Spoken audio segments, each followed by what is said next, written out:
Wararka subaxnimo Kenya hayno waxaa ka mid ah Axmed Madoobe oo qarka u saaran kacdoon ciidan oo laga abaabulay deegaankiisa. Howlgal lagu baadagoobayo Ciise Tarbuun oo ka bilowday qaybo ka mid ah Kenya. Xog dowladda federaalka Soomaaliya oo baasaboorka diblomaasiga kala noqotay xubno uu ka mid yahay Axmed Madoobe. Ku soo dhawaada qodobadaas oo faahfaahsan. Warar lagu kalsoon yahay oo xaqiijinaya in hogaamiyaha maamulka Jubbaland Axmed Maxamed Islaam Axmed Madoobe uu qarka u saaran yahay kacdoon ciidan oo ka dhan ah maamulkiisa. Kooxda labaad oo ka tirsan ciidamada gaarka u tababaran ee Jubbaland ayaa sameeyay amar diido bareer ah amarkaas oo ka soo baxay madaxtooyada magaalada Kismaayo ee maamulka Jubbaland. Ciidamada amar diidada sameeyay ayaa lagu amray in ay soo qabtaan ciidan ku dhow 60 askari oo ka gadooday Jubbaland kuwaas oo la wareegay deegaano ka mid ah Jubbada Hoose.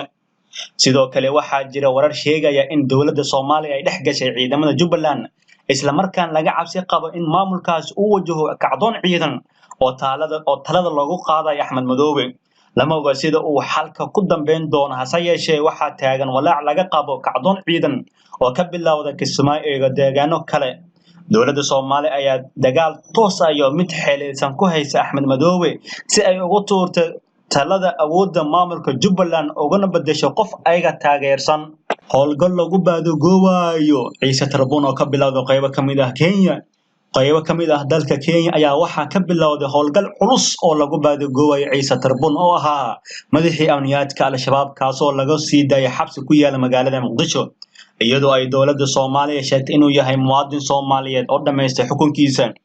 Baaritaanada lagu raadinayo Ciise Tarbuun ayaa wuxuu si rasmi ah ugu bilowday magaalooyinka Nairobi iyo Garissa sida ay sheegeen saraakiil ka tirsan ciidamada dowladda Kenya.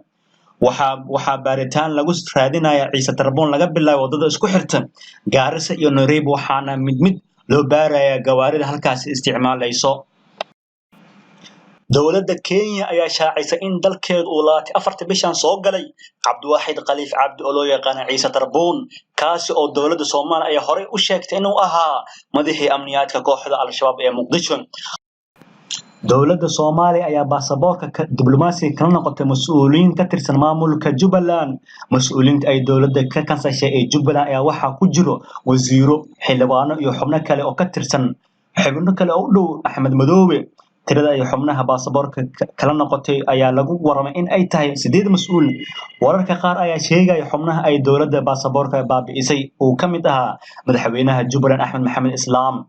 Talaabadan oo ka mid ah waxyaabaha ay dowladda federaalka Soomaaliya ku cadaadinayso maamulka Axmed Madoobe ayaa si xawli ah u socotay tan iyo markii ay dowladda amartay inay diyaaradaha Kismaayo u socdo soo maraan magaalada Muqdisho.